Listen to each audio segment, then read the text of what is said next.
பச்சை புடவைக்காரியாய் உன் தாய் மீனாட்சி நான் இன்று வந்திருக்கிறேன். இந்த 8 என்ற எண்ணை நீ தொட்டிருக்கிறாயல்லவா? இன்றிலிருந்து 8வது நாள் உன் வேண்டுதல் நிறைவேறும்.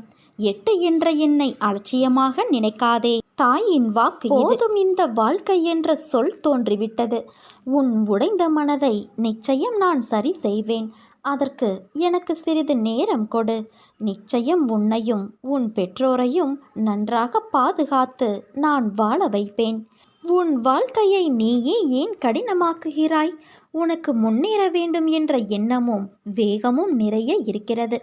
அதற்கான முயற்சி இப்பொழுது எடுக்கலாம், பிறகு எடுக்கலாம் என்று தள்ளிக்கொண்டே போனால் உனக்கான வெற்றியும் தள்ளிக்கொண்டுதானே போகும்.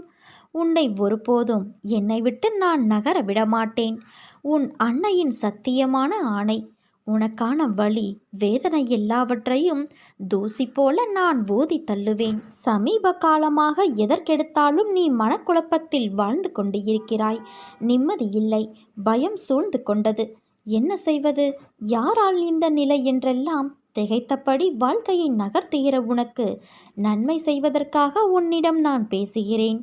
உன்னை பிடிக்காதவர்களால் உனக்கு இந்த நிலை ஏற்பட்டுள்ளது என்பது உண்மைதான். உடனிருந்தே கழுத்தரிக்கும் சந்தர்ப்பவாதிகளின் மத்தியில் நீ வாழ்ந்து கொண்டு இருக்கிறாய். இதனால் உனக்கு சங்கடங்கள் நேர்ந்தபடி இருக்கின்றன. மனசாட்சிக்கு பிடிக்காத விஷயங்களை பகிர்ந்து கொள்ள கட்டாயப்படுத்தப்படுகிறாய். எது உனக்கு பிடிக்காதோ அதில் தள்ளப்படுகின்றாய். உனது கைகள் கட்டப்படுகின்றன. பிறரது வாய் எதை முணுமுணுக்க வேண்டுமோ அதை உன் உதடுகளால் உச்சரிக்க வைக்கிறார்கள். இதனால் உனக்கு பிரச்சனைகள், மன இறுக்கம் வந்து போகின்றது. தைரியமாக எதையும் உன்னால் செய்ய முடிந்தாலும் செய்ய விடமாட்டார்கள். உன்னால் சாதித்து காட்ட முடியும், ஆனால் சாதிக்க விடமாட்டார்கள். உன்னை சுற்றி இருக்கும் வாள்கள் பேசும். தலையாகி நீ வாளை போல தலையைத்தான் நாட்ட வேண்டியிருக்கும். இது காலத்தின் கட்டாயமல்ல, கயவர்களால் ஏற்படும் நிர்பந்தம். நிர்பந்தங்கள் உன்னை நெருக்குவதால் நிம்மதி உன்னை விட்டு விலகுகிறது. பல பல சிந்தனைகளும் வந்து போவதால் குழப்பமான சூழ்நிலையில் நீ இருக்கின்றாய். அதற்கு முன் உன்னில் சிறிது மாற்றத்தை உருவாக்க உனது ஒத்துழைப்பு எனக்கு தேவை. என்னுடைய குணங்கள் எனது தலைமைக்கான ஆதாரங்கள். இதை உன்னளவுக்கு நான் சுருக்கி காட்டுகிறேன்.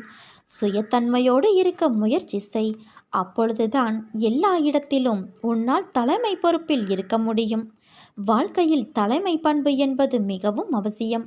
பிரச்சனைகள் என்பவை எப்போதும் தனித்திருப்பவை கிடையாது.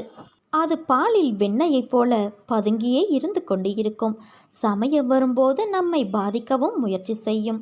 பயப்படாதே. உன்னோடு உன் அன்னையான நான் இருந்து வழி நடத்தி உனக்கு தனி இடத்தை தருவேன். நீ தைரியமாக இரு. உன்னோடு தான் நான் இருக்கின்றேன். உனக்காக யுத்த களத்தில் இறங்கி நான் வேலை செய்ய காத்திருக்கின்றேன். எல்லாவற்றிற்கும் மேலாக உன்னோடு உன் அன்னையான நான் இருக்கிறேன் என் குழந்தையே. உனது தலைமை வண்டிக்கு நான் தான் சாரத்தியம் செய்கிறேன் என்பதை நீ மறந்து விடாதே. தேவைப்படும்போது ஆலோசனை கூறி சரியான வழியில் உன்னை நான் வழி நடத்துவேன். இவ்வளவு தூரம் சொன்னது உனது வேலைக்காக மட்டும் அல்ல, வாழ்க்கைக்காகவும் தான் என்பதை நீ மறந்துவிடக்கூடாது. சில எண்ணங்கள் நிறைவேறவில்லை என்பதால் வாழ்க்கை முடிந்து விடாது. ஏதோ ஒரு காரணத்தால் உன் அன்னை உன்னை காப்பாற்றியிருக்கிறேன் என்று நீ மகிழ்ச்சி கொள் என் குழந்தையே. நீ செய்தது தவறு என்று நீ உணர்ந்த நொடியே என்னால் நீ மன்னிக்கப்பட்டு விட்டாய். உன்னை நோக்கி என் கரங்கள் உனக்காக வருகிறது என்றால் அது உன்னிலும் உன்னை சுற்றியும் உள்ள தீய எண்ணங்களையும் தீய நட்பு உறவுகளையும் களைந்து உன்னை பரிசுத்தப்படுத்தத்தான். இதை நன்றாக நினைவில் வைத்துக்கொள் என் குழந்தையே.